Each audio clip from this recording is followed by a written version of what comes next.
Assalamualaikum warahmatullahi wabarakatuh. Bismillah, alhamdulillah, wassalatu wassalamu ala rasulillah wa ala alihi wa ashabihi wa man wala. La hawla wa la quwata illa billah, ma ba'du. Baiklah anakku sekalian, sebelum kita mulai pembelajaran, mari kita berdoa.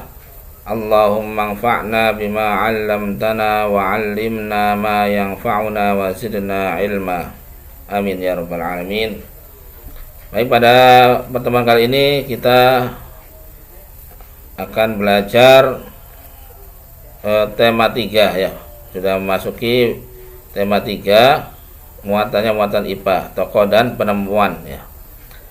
Pada pembelajaran kali ini kita akan belajar tentang komponen-komponen listrik sederhana dan fungsinya ya.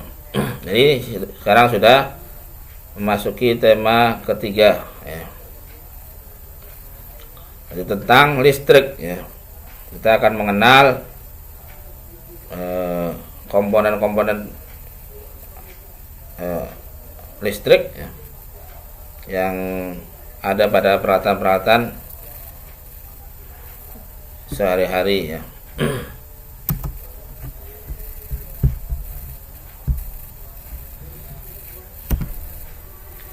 Nah, sebelum kita mulai pembelajaran, kita akan membaca dulu ataupun melihat kompetensi dasar ya. Jadi kompetensi dasar adalah sesuatu yang harus dikuasai ketika kita selesai mempelajari materi ini ya. 3.4 artinya pengetahuan ya. Aspek pengetahuan kita setelah mempelajari materi ini bisa mengidentifikasi komponen-komponen listrik dan fungsinya dalam rangkaian listrik sederhana. Mengidentifikasi berarti bisa menyebutkan ya, bisa menjelaskan ya komponen-komponen listrik namanya dan juga fungsinya dalam rangkaian listrik sederhana ya. Adapun kompetensi keterampilan 4.4 ya, dapat melakukan percobaan rangkaian listrik sederhana secara seri dan paralel ya. Jadi bisa melakukan percobaan sederhana ya, kaitannya dengan rangkaian listrik, yaitu ada yang seri dan ada yang paralel ya. Baik, kita ketahui dulu bahwasanya listrik ini ya, kalau kita lihat di alam nyata ya, sebelum adanya alat-alat yang menggunakan elektronik atau alat-alat yang menggunakan listrik ya, sudah ada fenomena listrik ya di alam, yaitu dalam bentuk kilat ataupun halilintar ya, ataupun petir ya. Itu merupakan fenomena listrik yang mempunyai ya, tegangan yang sangat tinggi ya. Dan ini juga dijelaskan dalam Al-Quran banyak ya, dalam beberapa ayat. Di antara ayat tersebut adalah surah Ar-Ra'd ayat 12 sampai 13. Baiklah kita baca. A'udzu billahi minasyaitonir rajim.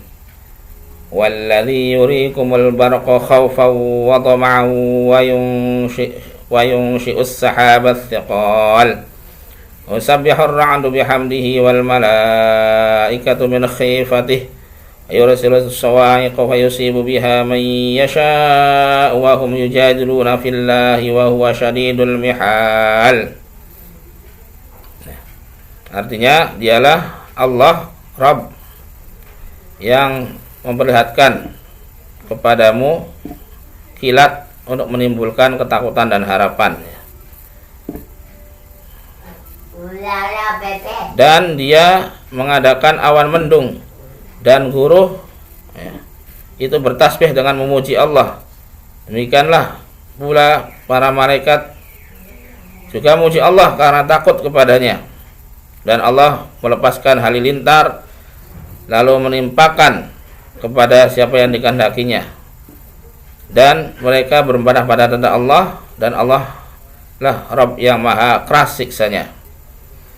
Dan di sini ada kata al-barq ya, kilat ya. Juga Allah menamakan dengan ar-ra'd. Jadi al-barq kilat ya. Ya, ini dalam bentuk cahaya ya. Juga Allah menamakan ar-ra'd ya, guruh ya. Dalam bentuk suaranya ya. Ada juga as-sawa'iq ya, melepaskan halilintar ya. Jadi ada tiga ya di sini Allah menggunakan fenomena kilat ya, fenomena guruh dan juga fenomena halilintar ya.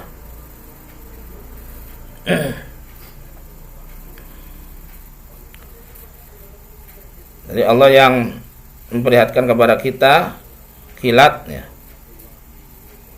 Dia juga disini jelaskan bahwasanya ar-ra'd ya, guruh ya, bertasbih ya, suara guruh itu bertasbih ya, dengan memuji Allah ya. Dan ini ya Allah menyebutkan dengan tiga kata ya. Ada kilat al-barq, ada ar-ra'd, dan juga ada as-sawa'iq ya.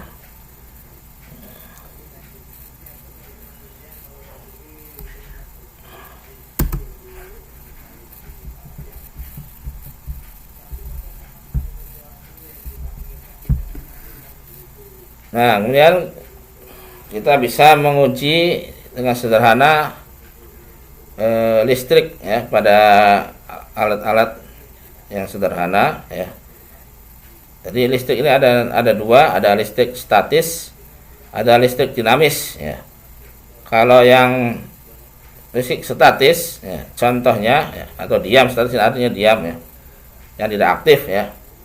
Kita bisa mencoba pada alat sederhana seperti sisir ya, sisir yang terbuat dari plastik itu kita gosok-gosokkan ya, ke rambut ya.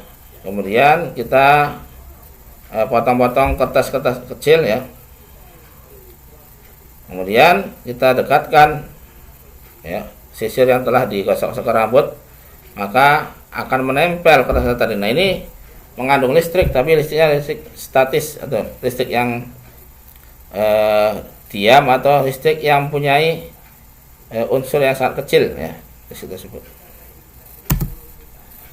Baik, kita selanjutnya mengenal alat-alat listrik ya, peralatan listrik ya. Sebagian dari peralatan listrik ya, contohnya ini. Yang pertama ada saklar. Saklar ini fungsinya untuk menghubungkan dan memutuskan arus listrik ya. Jadi kita ingin menyalakan ataupun mematikan ya, lampu misalkan, ini saklar ya namanya. Jadi menghubungkan dan memutuskan arus listrik. Yang selanjutnya adalah stop kontak. Stop kontak ini sumber energi listrik PLN ya. Jadi ketika ingin mendapatkan listrik ya, kita tinggal menyolokkan ya kabel steker ya, ada pasangannya di situ untuk mendapatkan sumber listrik dari PLN ya. Dan yang selanjutnya adalah sekring. Sekring ini pengaman ketika terjadi konsleting ya. Jadi konsleting ya, ketika kalau kita tidak punya sekring maka akan terjadi kebakaran ya. Jadi makanya digunakan sekring untuk menghindari konsleting listrik ya. Nah, steker tadi ya, untuk pasangan dari stop kontak ya. Jadi untuk menghubungkan ke arus listrik dari PLN. Kemudian yang selanjutnya ada resistor. Resistor ini adalah alat untuk hambatan listrik ya. Dan selain resistor banyak ya, ada komponen-komponen biasanya di alat-alat elektronik ya, ada kapasitor ya, ada transistor ya, biasanya ada. Ini resistor, ini merupakan alat hambatan listrik ya. Hambatan listrik ya. Kemudian yang selanjutnya adalah baterai. Baterai merupakan sumber energi listrik ya, bisa menghasilkan listrik ya. Kemudian ada aki. Aki juga atau akumulator ya. Akumulator juga itu merupakan sumber energi listrik ya. Selanjutnya adalah dinamo atau motor listrik ya. Jadi mengubah listrik menjadi gerak ya. Energi gerak itu motor listrik atau dinamo. Yang selanjutnya lampu ya. Ini juga alat elektronik ya, atau alat yang menggunakan listrik mengubah energi listrik menjadi cahaya. Ada fitting, ini dudukan lampu ya. Dudukan lampu atau tempat lampu ya, fitting. Ada transformator. Transformator adalah alat untuk ya menurunkan atau mengubah tegangan ya, voltase ya, atau tegangan listrik. Jadi bisa menurunkan, bisa juga menaikkan transformator ya. Jadi tegangan, kaitannya dengan tegangan. Yang selanjutnya adalah kabel di sarana ataupun alat untuk menghubungkan arus listrik ya, itu kabel. Nah, bagaimana proses dari penyaluran pendistribusian energi listrik dari pembangkit listrik sampai kepada konsumen ya. Ini yang mengatur adalah PLN ya, perusahaan listrik negara. Bagaimana sampai ya listrik sampai kepada kita ya, dari mulai pembangkit listrik. Nah, pembangkit listrik ini banyak sekali ya, anak-anakku sekalian ya. Namanya PL ya, PL pembangkit listrik. Ada PLTA, pembangkit listrik tenaga air atau arus ya. Jadi menggunakan air terjun untuk memutar turbin ya. Ada lagi PLTA tenaga angin, pembangkit listrik tenaga angin ya juga. Ada lagi PLTS, pembangkit listrik tenaga surya menggunakan cahaya matahari. Ada lagi PLTD, pembangkit listrik tenaga diesel, berarti bahan bakar solar ya, diesel. Ada lagi pembangkit listrik tenaga nuklir ya. Ada lagi pembangkit listrik tenaga uap, PLTU ya. Ada lagi pembangkit listrik tenaga panas bumi ya. Ada lagi PLTG, pembangkit listrik tenaga gas ya. Dan banyak sekali macam-macam dari pembangkit listrik ya. Nah, jadi dari pembangkit listrik ini kemudian menghasilkan listrik ya. Nah, setelah menghasilkan listrik dinaikkan oleh trafo step up ya. Jadi untuk menaikkan tegangannya menggunakan trafo ini ya. Tadi trafo ini singkatannya transformator tadi ya. Jadi dalam bentuk yang sangat besar ya. Setelah dinaikkan tegangannya ya sampai ke 500 kilovolt ya, besar ya, kilo. Kemudian melalui sutet ya, ini ada sering kita dengar ya, sutet atau menara listrik itu yang tinggi ya. Nah, sutet ini singkatannya saluran udara tegangan ekstra tinggi, sangat tinggi ekstra itu ya. Ya, jadi melalui sutet ya dinaikkan dari trafo ya melalui menara sutet ya, itu sudah naik tegangannya sampai 500 itu setelah melewati trafo step up ya. Setelah itu kemudian sudah tinggi tegangannya ya, melewati trafo step down ya, diturunkan tegangannya ya. Nah, setelah diturunkan kemudian melalui menara SUT namanya ya. Menara SUT ini, kalau tadi sutet, ini SUT ya, T-nya 2 ya. Saluran udara tegangan tinggi. Jadi tidak ada ekstranya. Jadi lebih rendah daripada sutet ya, SUT. Jadi 150 kilovolt ya. Nah, dari SUT ini ada yang langsung ke pabrik ya. Jadi pabrik ini menggunakan tegangannya sangat tinggi ya, karena banyak sekali mesin-mesin yang digunakan. maka langsung dari sud ini langsung ke pabrik. Nah, ada lagi yang melalui JTM, ya. Jaringan tegangan menengah, ya, diturunkan lagi melalui trafo, ya, kemudian baru ke JTM, ya. Jadi trafo menurunkan tegangan yang tadi, ya, dari sud, ya, diturunkan lagi menjadi 20 kilovolt, ya. Nah, ada yang ke bisnis, ada yang juga tempat ibadah, ya, ada yang ke rumah rumah dan pabrik, ya, yang rumah dan publik, ya, yang umum, yang sudah diturunkan lagi, ya, ininya tegangannya menjadi 220 volt, ya, sampai ke rumah kita, ya. Jadi proses dari penyaluran dan pendistribusian listrik dari pembangkit, ya, pusat pembangkit listrik sampai kepada rumah kita, ya. Ini harus paham, ya, alurnya seperti itu.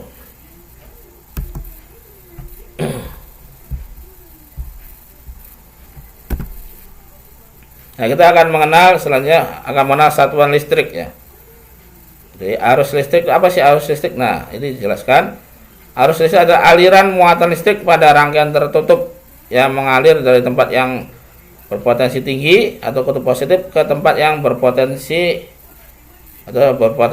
rendah atau kutub negatif, ya. Makanya di baterai ada yang atas itu namanya kutub positif, yang bawahnya kutub negatif, ya.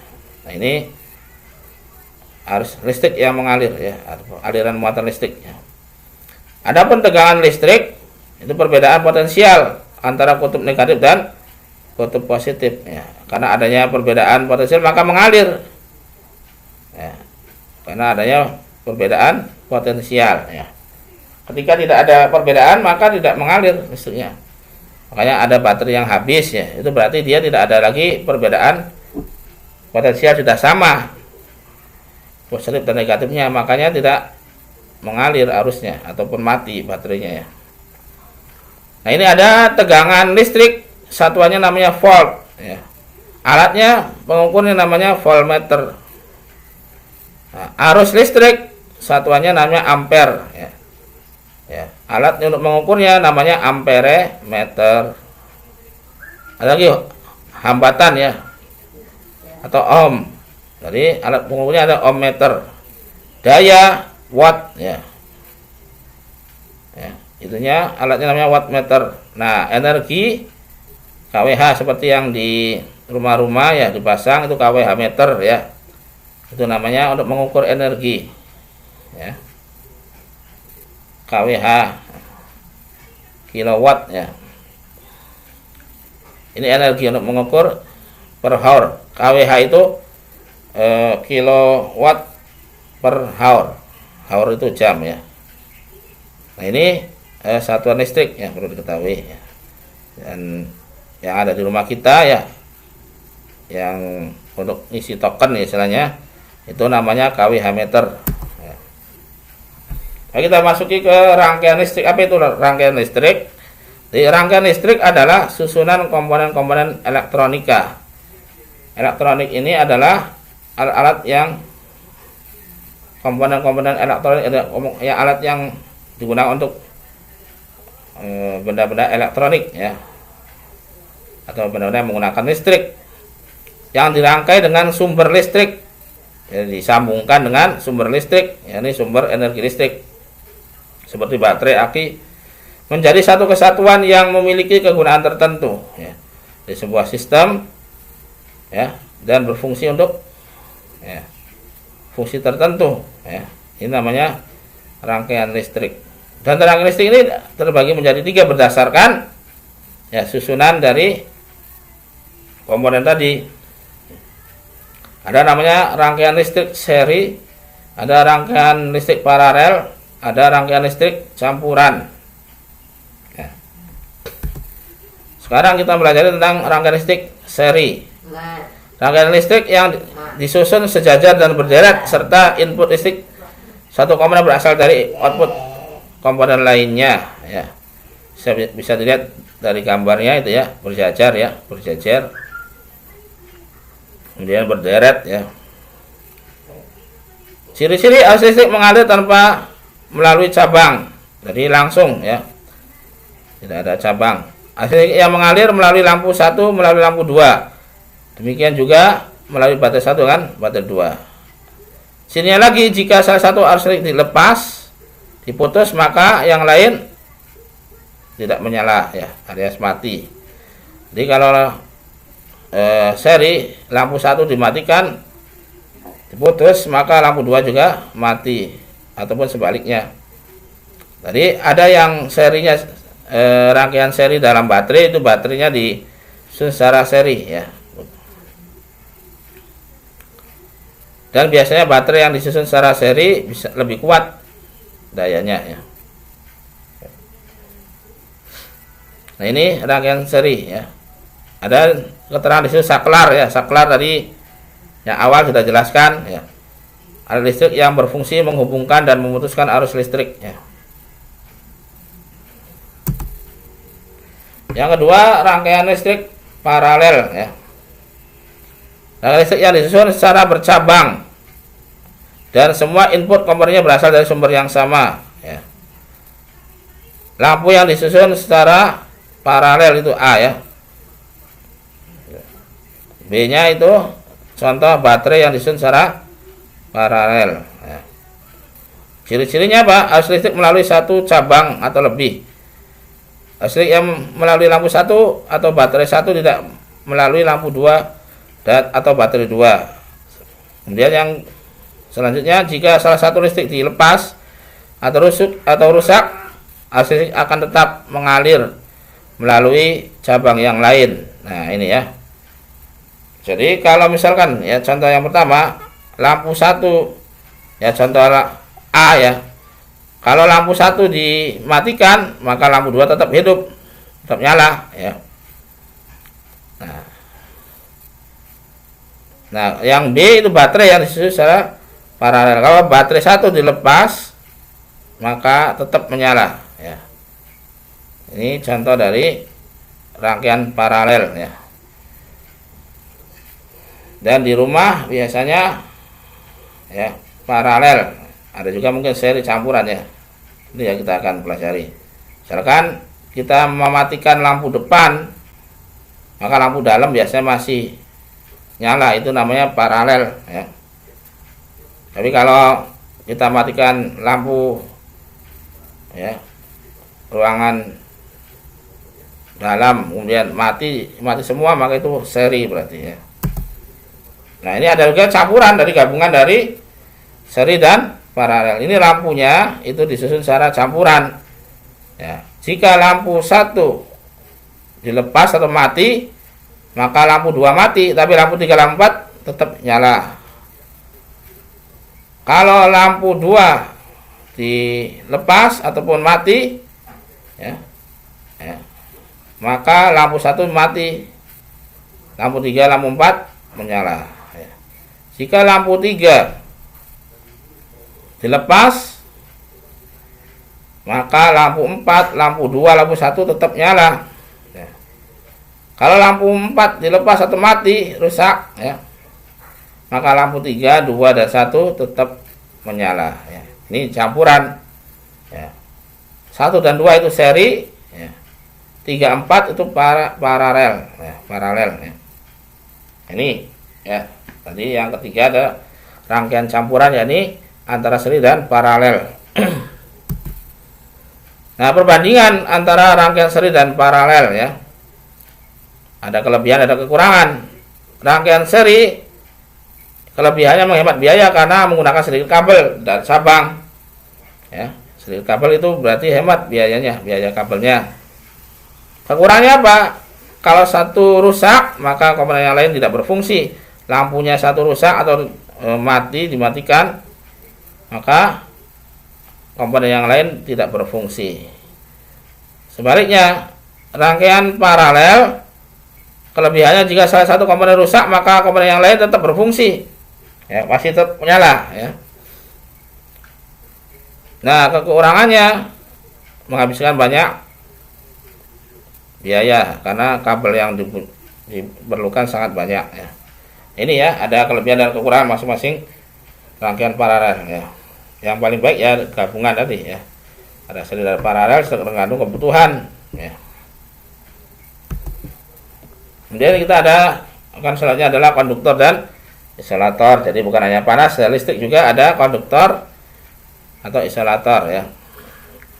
Konduktor adalah benda-benda yang dapat menghantarkan arus listrik yang baik ya. Jadi semua logam ya itu konduktor ya. Tembaga, besi, aluminium, seng dan sebagainya itu yang menghantarkan listrik dengan baik. Tapi yang paling baik ya, logam paling baik adalah platina. Cuman mahal platina itu ya. Mahal sekali, maka menggunakan yang tembaga ya. Kabel yang kita pakai biasanya tembaga ya. Kenapa? Karena termasuk baik walaupun tidak sebaik platina, tapi harganya lebih murah ya, tembaga. Adapun isolator ada benar-benar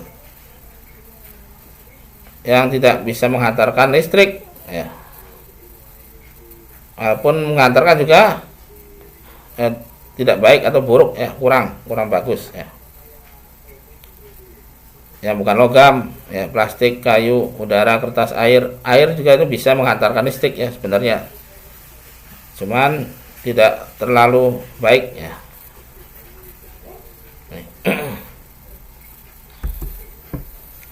Nah, kita selanjutnya memasuki tentang sumber energi listrik ya. Jadi sumber energi listrik adalah benda-benda yang dapat menghasilkan listrik ya. Jadi menghasilkan listrik itu benda yang dapat menghasilkan listrik ada namanya sumber energi listrik. Yang pertama batu baterai ya, kita akan ya sudah mengenal ya, ada beberapa lapisan, ada seng, batang, karbon, campuran larutan salmiak dan batu kawi ya. Ini merupakan bagian baterai ya, yang bisa digunakan untuk alat-alat elektronik dan juga mainan anak yang menggunakan listrik ya. Baterai biasanya tegangannya 1,5 volt ya. Baterai itu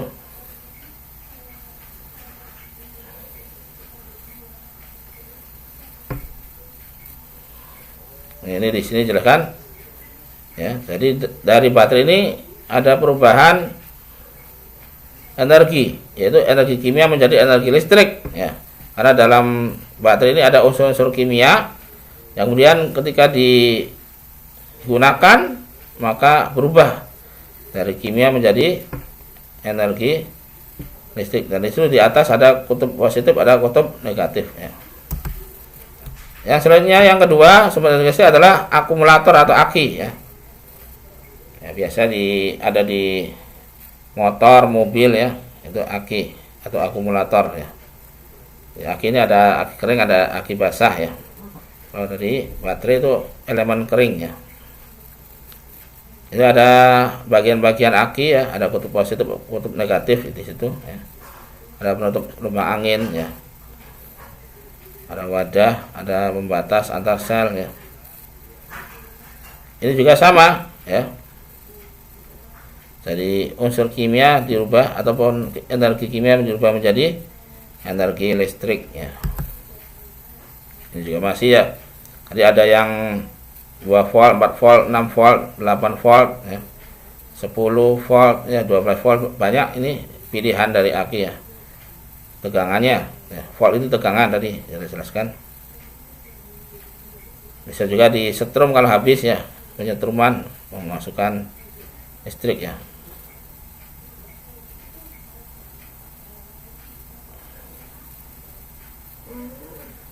Nah, saat penyetruman itu terjadi perubahan ya, dari energi listrik menjadi energi kimia. Saat digunakan ya, dibalik dari energi kimia menjadi energi listrik ini dalam aki ya. Ini dinamo sepeda ya. Jadi sepeda-sepeda zaman dulu, sepeda ontel itu biasa ada lampu ya. Nah, lampu ini nyala bukan karena ada baterai ya zaman dulu ya, tapi ada namanya dinamo yang dipasang di roda. ketika rodanya berputar maka ya pengendalinya berputar dan itu ada magnet ya. Karena magnet ini berputar di antara kumparan ya juga besi, maka terjadilah namanya energi listrik ya. Sehingga dengan adanya, kalau berhenti sepedanya maka mati. Semakin kencang ya kita ayuh sepeda ya, maka energi listrik akan semakin besar dan lampu menyalakan sangat terang ya. Itu tergantung dari kita kayuh sepeda itu tersebut ya. Jadi menggunakan tadi dinamo, jadi mengubah energi gerak menjadi energi listrik ya. Kalau dengan digerakkan maka menghasilkan energi listrik. Dan dari energi listrik menjadi energi cahaya, menghasilkan cahaya ya. Ini proses dari sepeda listrik yang namanya dinamo sepeda ya, pada sepeda. Kalau yang lampu pada motor bukan pakai dinamo ya, ini pada sepeda ya. Lampu sepeda itu menggunakan dinamo. Kemudian generator ya. Jadi PLN ini ya itu menggunakan generator yang disebut dengan ya pembangkit listrik tadi. Jadi generator sangat besar digerakkan dengan kincir angin, jadi prinsipnya sama dengan dinamo sepeda ya. Jadi tegangan listrik yang dihasilkan sampai 10.000 sampai 20.000 volt ya, sangat besar ya. Nah setelah itu ya pembangkit listrik ini ada yang menggunakan angin tadi ya, PLTA, ada air ya, yakni arus ya, arus air seperti air terjun ya, ataupun waduk ya, untuk menghasilkan, untuk menggerakkan turbinnya. Ini ada PLTG ya, pembangkit tenaga gas ya, ada PLTS, tenaga surya ya, pembangkit tenaga diesel, nuklir, uap, panas bumi. Ini semua masuk dari generator ya yang digunakan oleh PLN untuk menghasilkan listrik ya.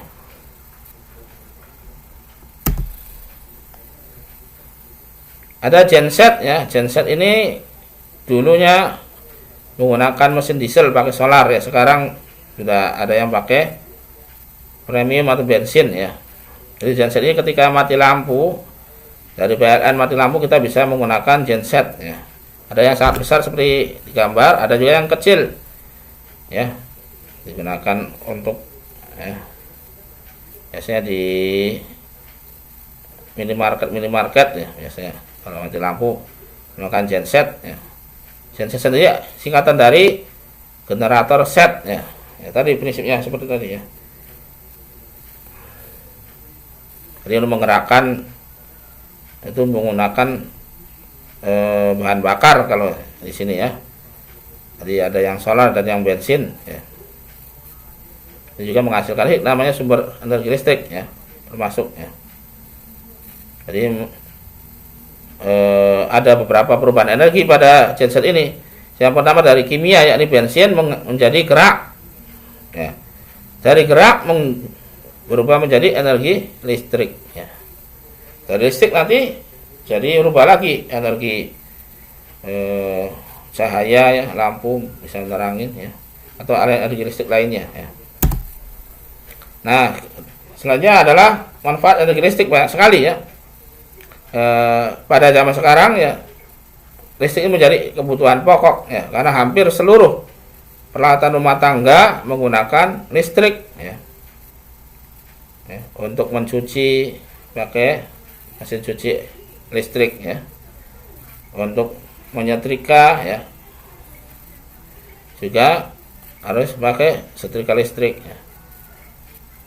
Kemudian ya masih banyak lagi, ada kulkas ya, lemari es ya, itu juga harus menggunakan listrik. Lampu di rumah ya, TV ya, komputer, HP, itu semua menggunakan listrik ya. Jadi ini menjadi kebutuhan yang sangat penting ya bagi kehidupan kita ya. Ini juga alat rumah tangga ya, menyaksikan televisi, mendengar radio, komputer, penerangan sebagainya itu berasal dari tadi ya. Ketika kita mengecas HP pun ya dari rumah dari PLN itu juga dari menggunakan listrik ya. Ini ada energi listrik menjadi panas, setrika contohnya, energi listrik menjadi cahaya, lampu neon ya, energi listrik menjadi gerak, kipas angin ya. Ini juga semua ya sangat penting ya listrik ini dalam kehidupan sehari-hari kita ya. Dan juga ada efek samping dari energi listrik, bisa terjadi bahaya. Banyak kebakaran sering terjadi karena konsleting ya. Jadi kebakaran. Jadi arus ini tidak mengalir melalui alat listrik sehingga energi listrik diubah menjadi energi panas oleh kawat penghantar karena tidak bisa digunakan ya, tidak mengalir arusnya, maka berubah menjadi panas dan akhirnya membakar ya. Untuk mencegah bahaya kebakaran atau kerusakan karena konsleting digunakan sekring ya, yaitu ya seperti contohnya seperti itu ya. Ada juga yang seperti botol bentuknya yang kecil ya, ada di rumah, ada biasanya sekring ya, itu ya kabel sekring ya yang merupakan isolator ya. Nah, cara menjaga keselamatan kita dari bahaya listrik ya.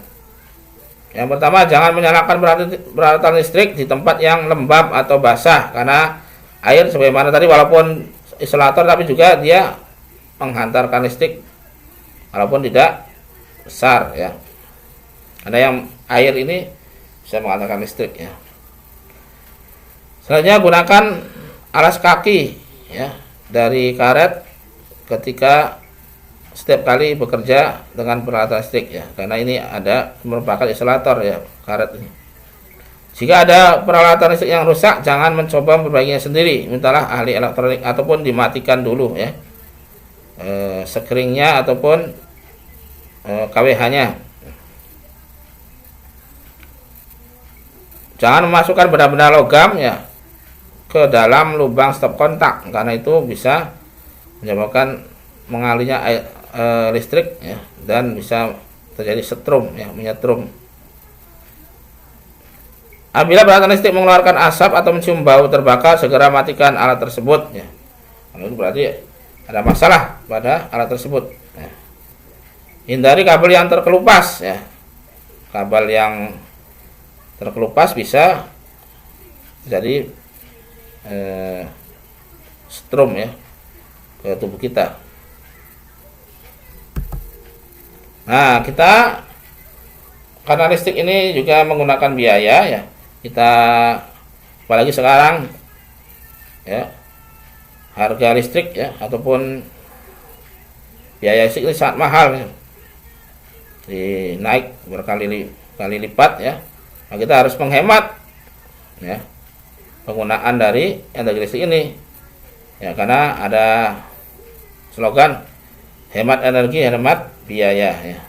Ketika kita menghemat penggunaan listrik berarti kita menghemat energi, dan ketika kita menghemat energi berarti kita menghemat biaya pengeluaran kita ya. Makanya cara menghematnya adalah menggunakan listrik sepenuhnya, kalau tidak diperlukan dimatikan ya. Kalau sudah kita misalkan TV tidak dilihat maka dimatikan ya.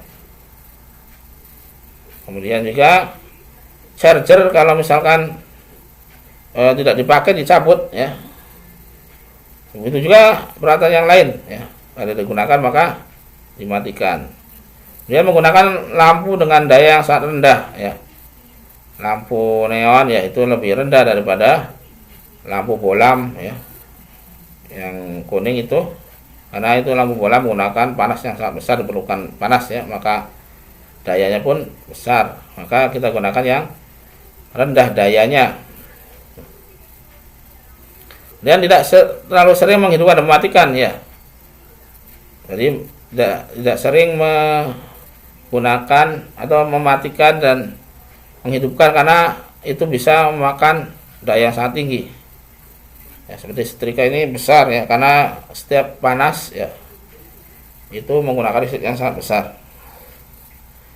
Jangan lupa matikan lampu pada siang hari ya, ataupun bangun tidur ya. Kalau tidak diperlukan maka dimatikan. Ini cara menghemat energi listrik secara sederhana ya. Nah, anjuran hemat ini itu diajukan dalam Islam ya. Kita diperintahkan jangan boros ya. Dalam surah Al-Isra ayat 26-27 Allah berfirman, "Wala tubadzir tabdzira innal mubadzirina kanu ikhwanasy syayatin wa kana asy-syaitanu li rabbih kafura." Dan janganlah kamu menghambur-hamburkan hartamu dengan boros. Sesungguhnya pemboros-pemboros itu adalah saudara-saudara syaitan ya.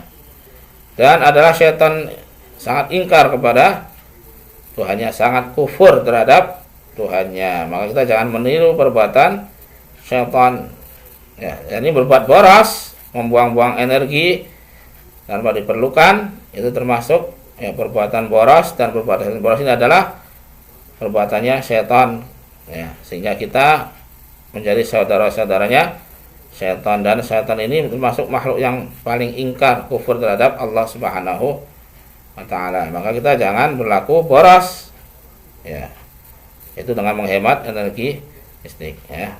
Demikian ya, kita tutup dengan doa kafaratul majlis. Subhanakallahumma wa bihamdika asyhadu an la ilaha illa anta astaghfiruka wa atubu ilaik. Assalamualaikum warahmatullahi wabarakatuh.